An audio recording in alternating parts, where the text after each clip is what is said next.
What's up, witches? It's me, Luna. Welcome if you're new, or if you're old and familiar, welcome to my channel. I'm here for not a strict unboxing, but a deep dive, and this is a reshoot, and I'm taking my video life in my hands because we're towards the end of a Mercury retro here, and it's been great. I've already had to overcome some technological hurdles to get this far. And this is a reshoot because of a technical thing. The first time I shot this was months ago, and I went to edit it, and the audio was just unsavable. It was awful. So pray for me. Here we go again. I will win. I will. I shall conquer this deck. This is the Rackham Tarot. And, you know, of course, I've let it sit long enough that I don't remember a thing about it. So I put it all back in order and all that. So here's the Rackham Tarot by Arthur Rackham. As you see, it's a Lo Scarabeo deck. 78 tarot cards with instructions. And same thing there, not much information on the box with LS.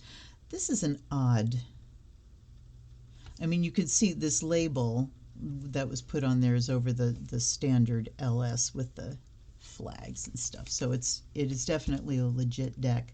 But this dude, well, we'll read about him in the book, I'm assuming.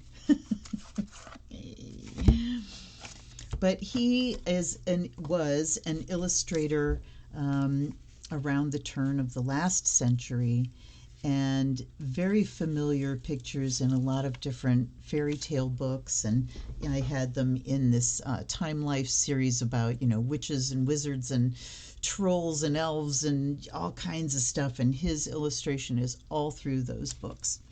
So this is a very short intro, and let's do this housekeeping. This was printed in 2021. But I don't know if that's when the deck came out. Anyway, it's Arthur Rackham, and the instructions are by Linnea Weatherstone, which is a big plus. In the late 19th century, book and magazine artists reached a zenith of brilliance that has become known as the Golden Age of illustration. The artists included Walter Crane, Edmund Dulac, and there's an Edmund Dulac deck that if you search my review playlist, there's one. Aubrey Beardsley, please somebody make an Aubrey Beardsley deck. Kay Nielsen, and perhaps the greatest of them all, Arthur Rackham.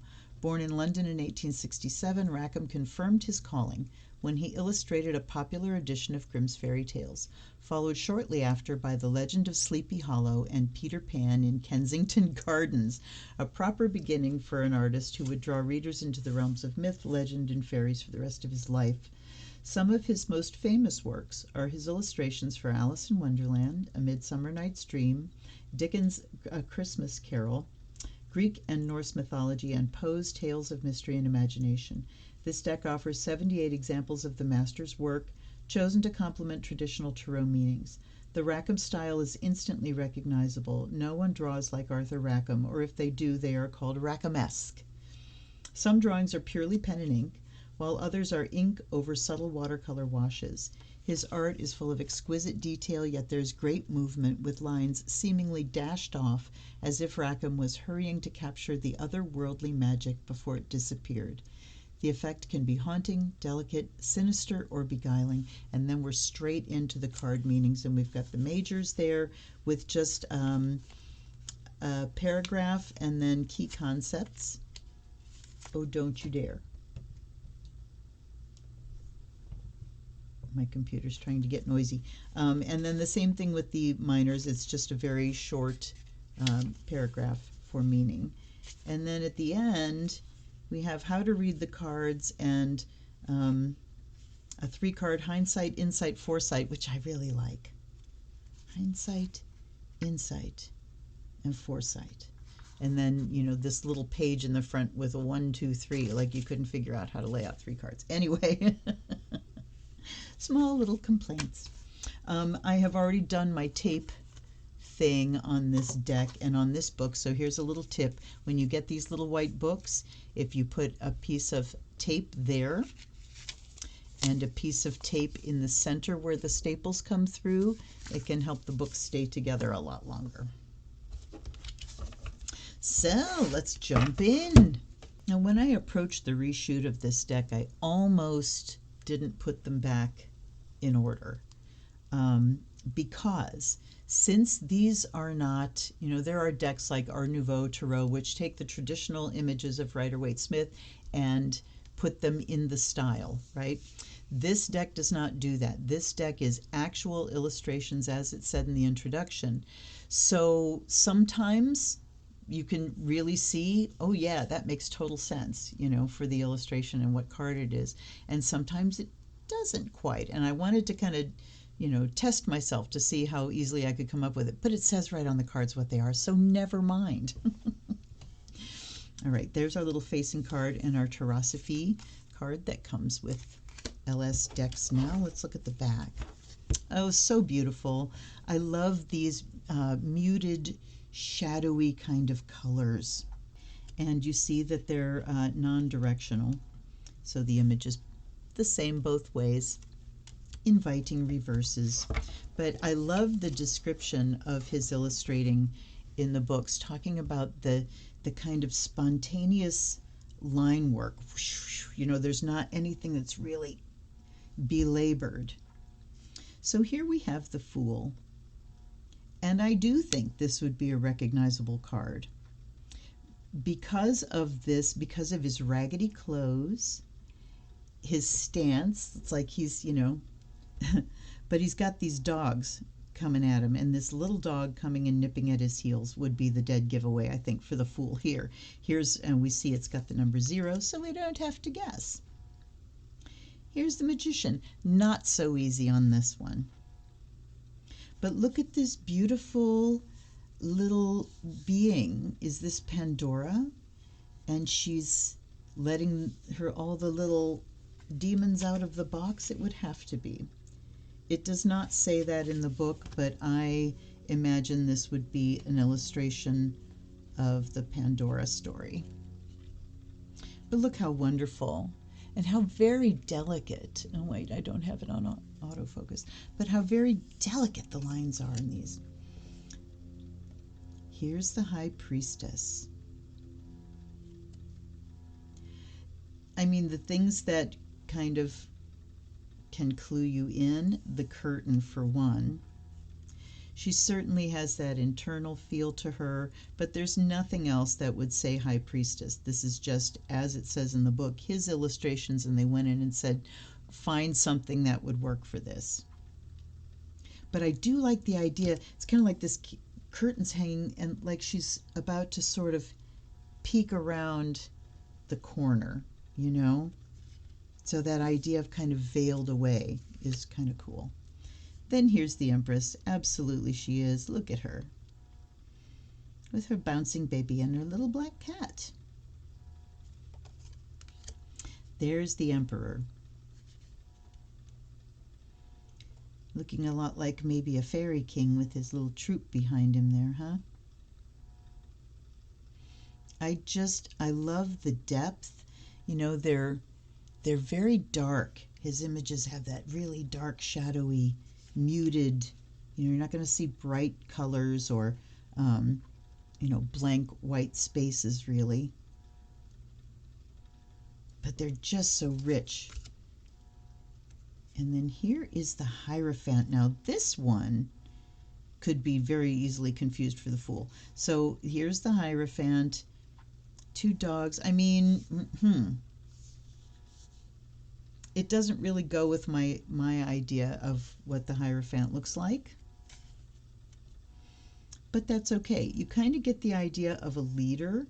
There's this dude looking from behind here like he's going to jump out and attack or something. But looking up like to spirit maybe. I don't know. So we've answered one question already. Is this a beginner's deck? No. No. If you want to learn Tarot, don't get this as your first deck. You will be terribly confused. Here's the Lovers. Very much recognizable. And look at the emotion. There's just, it's really something when you think of, just drawing a face and putting the components together and how you infuse it with that depth of emotion that you see on her face. It's just amazing. And this tree, whew, with these delicate tiny branches. Exquisite. Here's the chariot. Yes, a caravan. With a little dude. Is that a mole? Looks like a mole. And the froggy. Okay. All right. Shh. My computer is doing a thing. It had been silent for a long time, and then I cleaned. Anyway, here's strength. Oh, indeed. Yep, yep.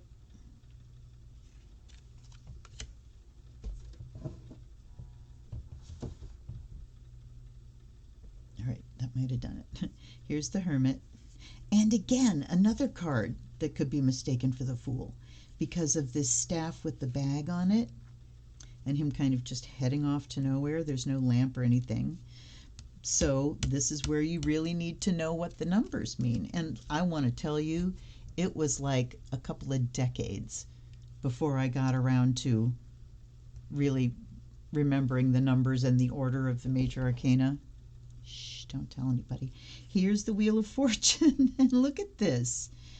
There's like these briars, and then there's a well. These are little like beings in the well that she's looking at. And wouldn't you love to know, it would be so cool to have a bigger book that has all of the resources that will say this is what this drawing was originally of. I would love to know that. Here is Justice. Wow, I mean, it's so powerful. I'm just taking in the images on their own. It almost looks like ships back here coming through fire. I mean, this is water for sure. So it's like this water being rising up, and are these the winds? Just whoosh. So justice, the sense that I get from this image is just universal law.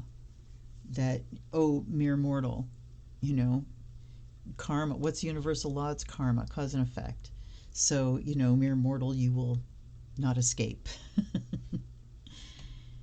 I'm so much bigger than you are. Here's the Hanged Man. And we have a little being tripping across a spider web, a strand of spider web. So rather than, you know, hanging there, surrender, we get this idea of balance, of certainly of trust. And there's a net to catch her, huh? And here's Death. I don't remember what this fairy tale is, but there was another illustration from this same story in those Time Life books I was talking about. And then here, and my light has changed, you may have noticed. Here is Temperance. Wow, and I mean, look at this tossed sea. So there's nothing, really nothing, and that's the first time I've seen his signature there.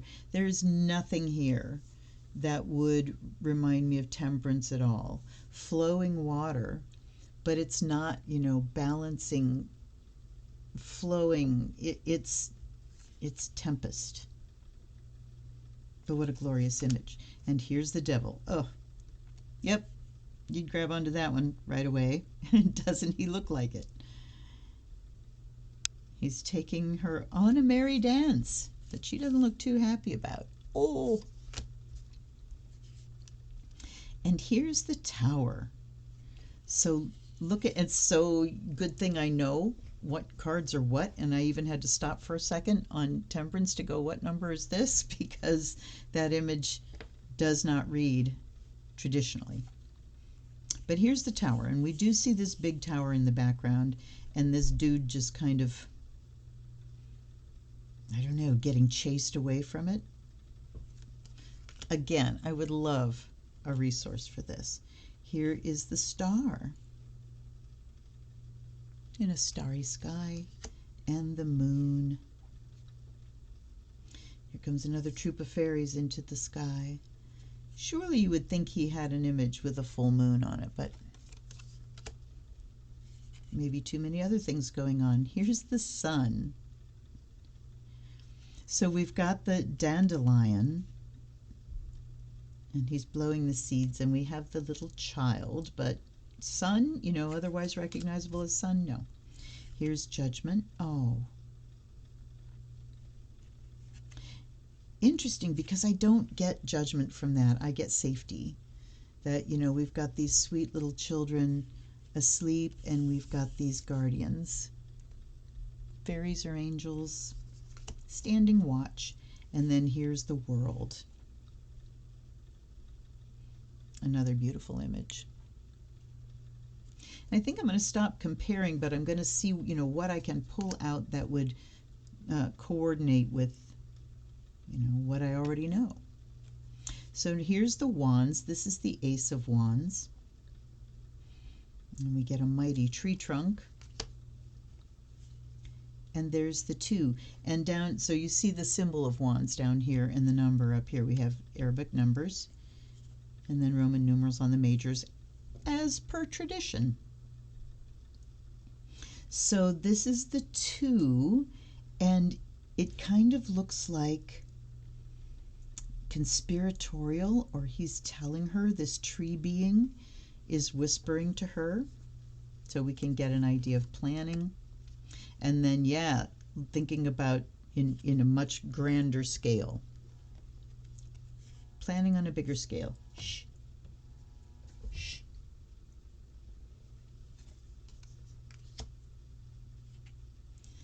Then we have the 4. And yes, we can see there's 4 big tree beings here. This child coming to talk to a little pixie with a cauldron.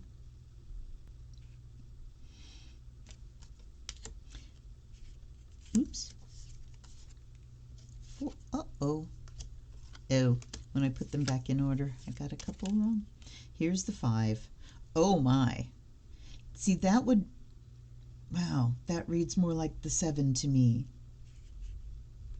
Because the 5 is competition. So let's compare here. Here's the 6. Here's the victory card.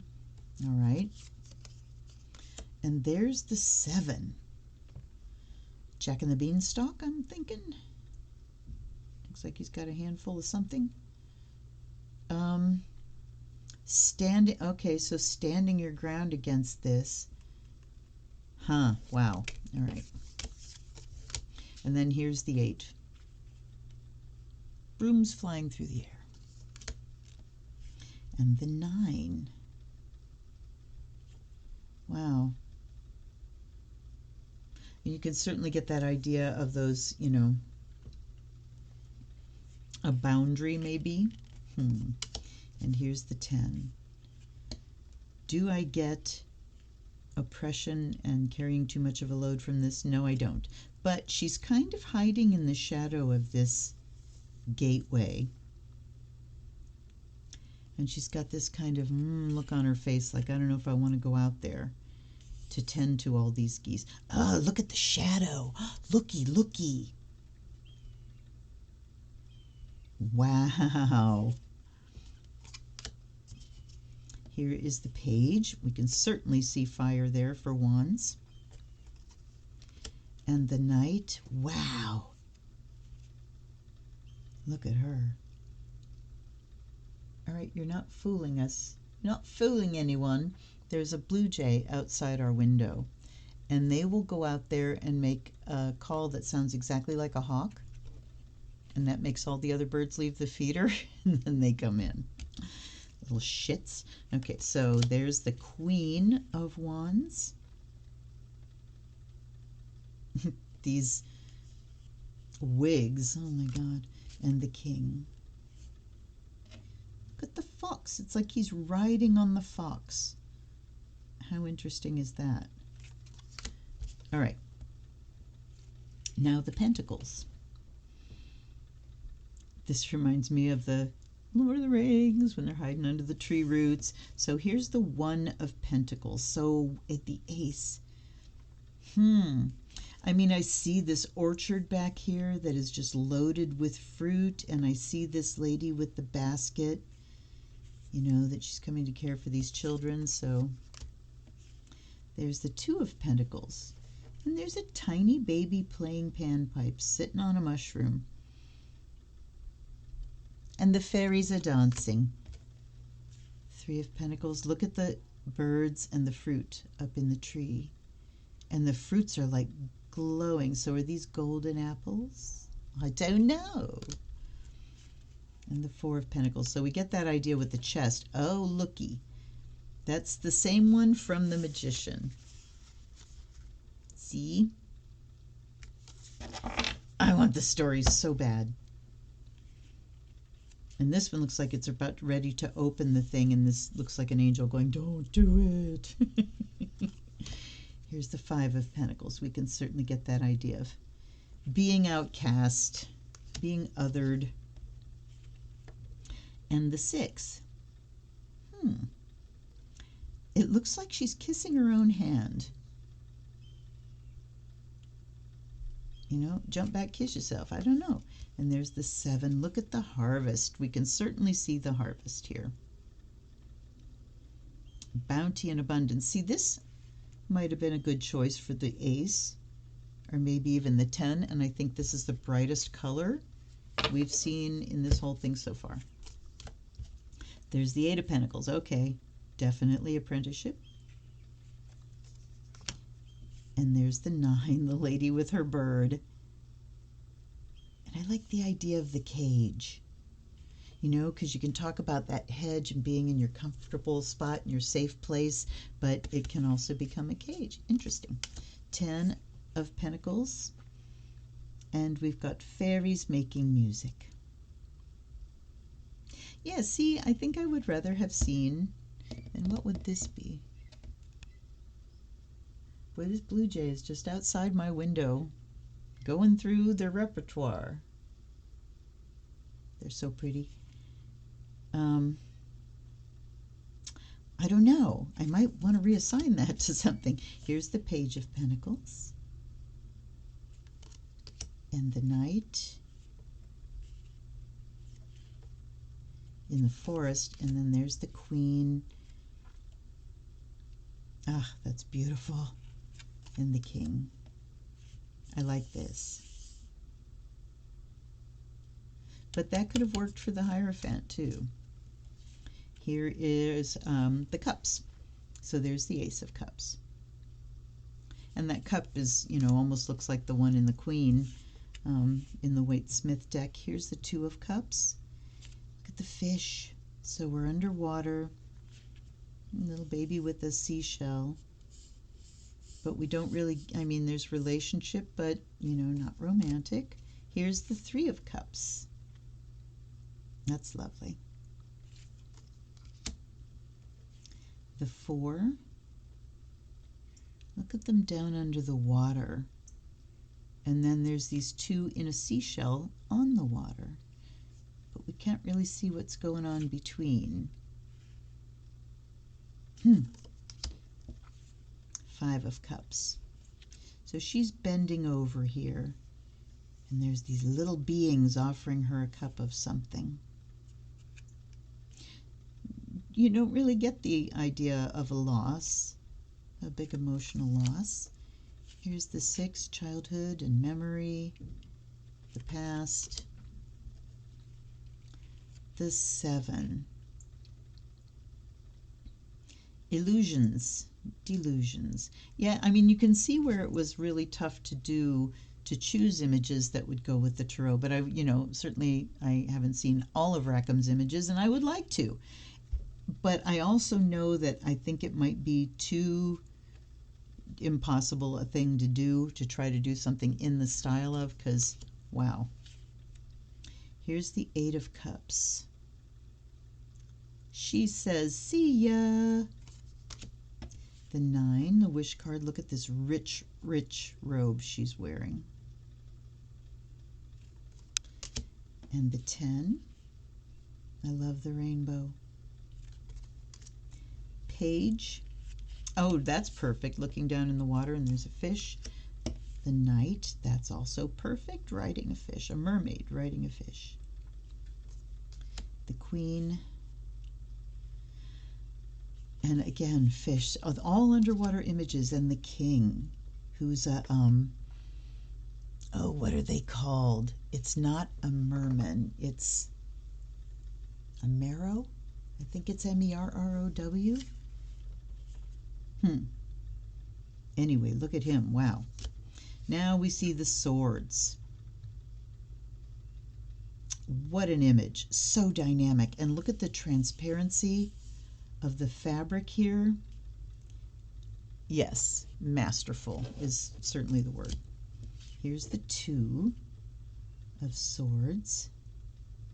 And there's a tiny baby dancing after this kite that's being pulled by birds. The 3, now she certainly looks ouchy, but I bet you anything there's another image of a woman weeping. The 4, wow, that's good. The intensity and the intricacy of the detail is just breathtaking. Here's the 5.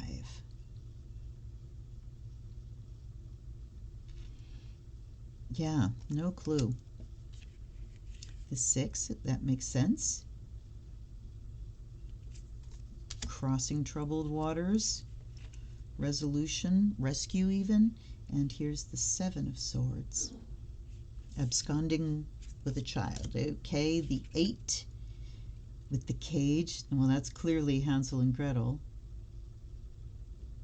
You know, she puts him in a cage and she's trying to fatten him up, and she keeps telling him to stick his finger through the cage so she can see if he's fat enough to eat yet. But she's really nearsighted, so he puts a chicken bone through, and she says, "Oh, you're too skinny." So, and then here's the 9 of swords. Okay, wait a minute. That was cups. That's the 9 of Pentacles. Okay. I was looking to see, you know, to compare with the 3. Anyway, that idea up in the middle of the night is certainly there. And here's the 10. Wow. Got to be St. George and the Dragon. Page. I love the leopard. The knight. Oh, look at that. That's perfect. The queen and the king. How interesting. There, that's also a dragon. So he has just slain a dragon. Okay, let's give it a little blessing. I am having such a Mercury retro shoot. I just dumped my sage all over the place because I couldn't get the match to light. Anyhow, I so love looking at the illustrations in this deck because he really is my favorite, and I wish, I'm going to go on a hunt now because somebody has to have, you know, an indie probably, made a deck of Aubrey Beardsley or after the fashion of, it could be that, you know, I know Alphonse Mucha images are not in the public domain, and that could be the case with like Beardsley's stuff. But Rackham's clearly weren't, and we are very happy about that. By Air and Fire, may you be purified and charged. So whether I use this for reading or not, I just love having the images. There is an oracle too. By Water and Earth, may you be blessed and made whole. And that deck is really cool. That's an LS deck as well. Wait, I'll show you.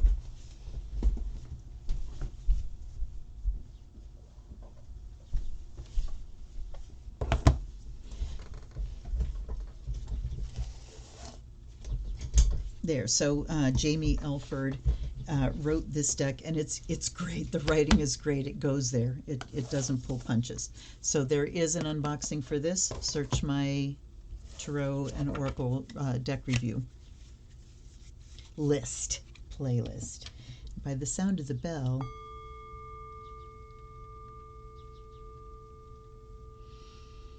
may the spirit awaken, and my guides and guardians, allies and ancestors. I got water everywhere. Thank you for being here. Thank you for putting up with my nonsense. Thank you for help with this video and this reading. And I offer you fresh water and the fire of Ezra and my undying love. All right. I expect this to shuffle easily, yes. This is just regular old LS cardstock. It's a great size. Fits right in the hand. Cuts very easily. I hope that we do trend back towards this in the future. Big sets are wonderful. And it's even more wonderful to be able to shuffle the deck. I know I've threatened this before, but I really should do a video just on cardstock. All right, now,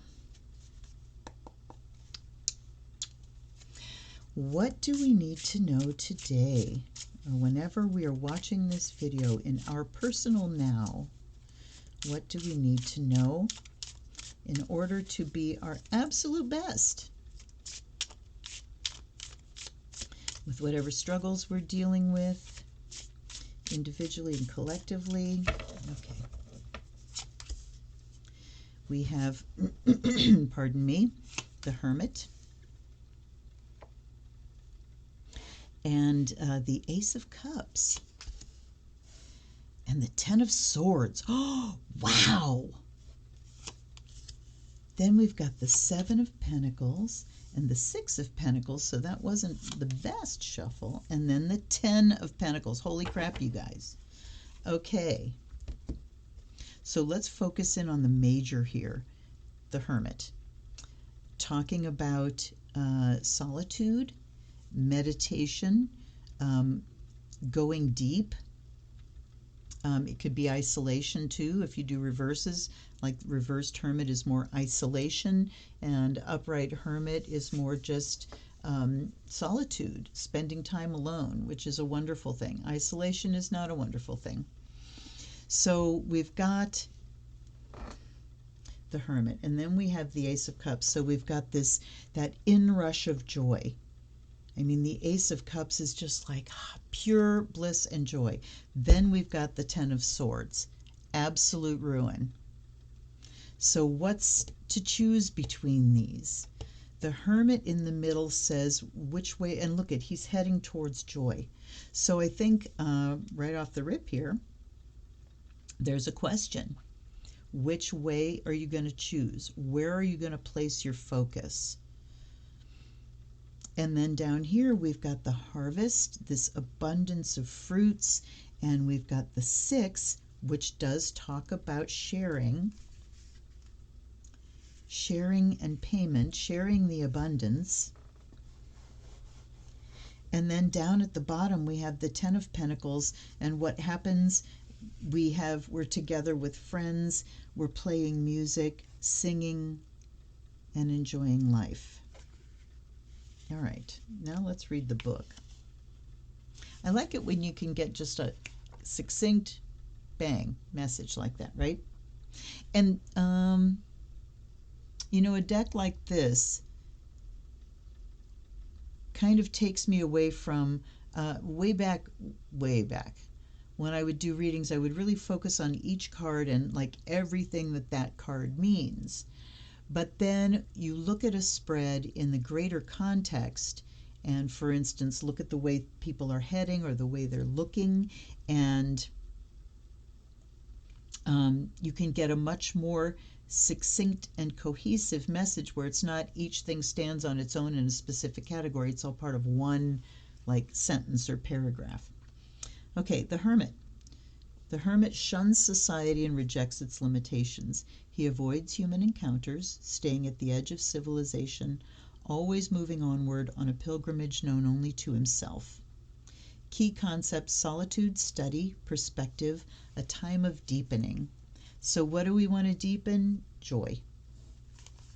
Plain and simple. And that begins with being able to look away from the things that are freaking us out. Ace of Cups, a gift of love, a sacred promise, blessings pouring forth, nourishment from spiritual sources as well as from earthly delights. So yeah, I mean, just bliss and blessings pouring forth. And then we've got the swords here, and I will take a hit on that 10 of swords. The final battle, the end of compromise and negotiation. It's time to end it one way or another, kill or be killed. Wow. Okay, now I'm remembering that it's Linnea Weatherstone that wrote the book here. The final battle. Kill or be killed. So, I mean, that definitely brings up a decision time. All right, down here, let's keep going. Seven of Pentacles, timing and seasons, ripening, knowing the right time to harvest, patience brings abundance. All right. Knowing the right time to harvest. So that gives you that idea of, you know, the traditional, he's kind of standing there looking at things. How are things going? It's assessing, it's reviewing, it's deciding. And it's also waiting, standing there waiting for things to ripen. You can't pick it before it's ripe. So something ripening here. And then the 6, charity, healing. The limits of self-sufficiency. The time has come to call for assistance. Ask for what you need. I like that. So she takes it beyond. I mean, traditionally we have that, you know, the man standing, he's got like a scale in his hands and he's handing out coins. And it's a card that to me has always talked about money that's not worked for. So, you know, a loan, a gift, but it's an exchange like that. And so the other side of it is payment for things as well. But this is saying, ask for what you need. It's charity, but sometimes you have to ask in order to receive that charity, not just giving charity. And this 10 of Swords here says that, yes, we may be in a situation here where we need to ask for help. And then down at the bottom, the 10 of Pentacles, community, extended family, familiarity, and comforting company. Welcome others into your circle and become richer in friendship.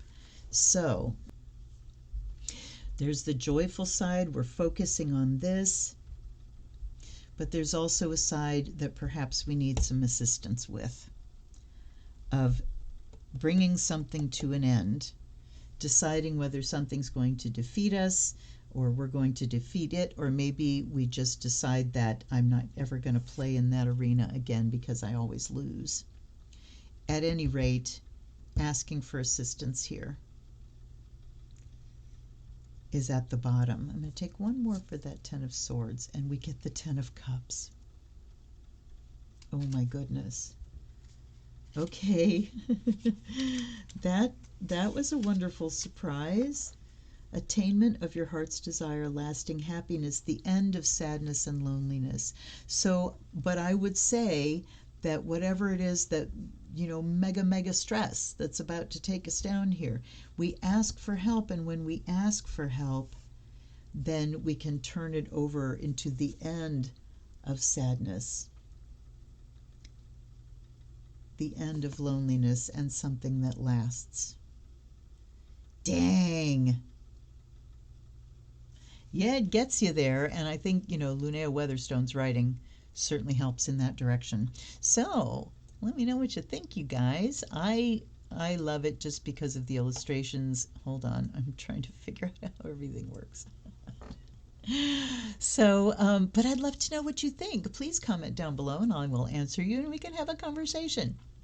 And I will see you next time. Oh, also, there's a deal because I don't have money to buy decks right now. So, and I'm not really like hankering after any. There, I am, of course, but there's a link down below for my Amazon wish list, and if you buy me a deck off that wish list, I will read for you when I do my unboxing and my test drive reading. It will be for you personally. All right, my friends, I hope to speak to you soon, and I hope to see you soon. Till then, this is Luna. Blessed be.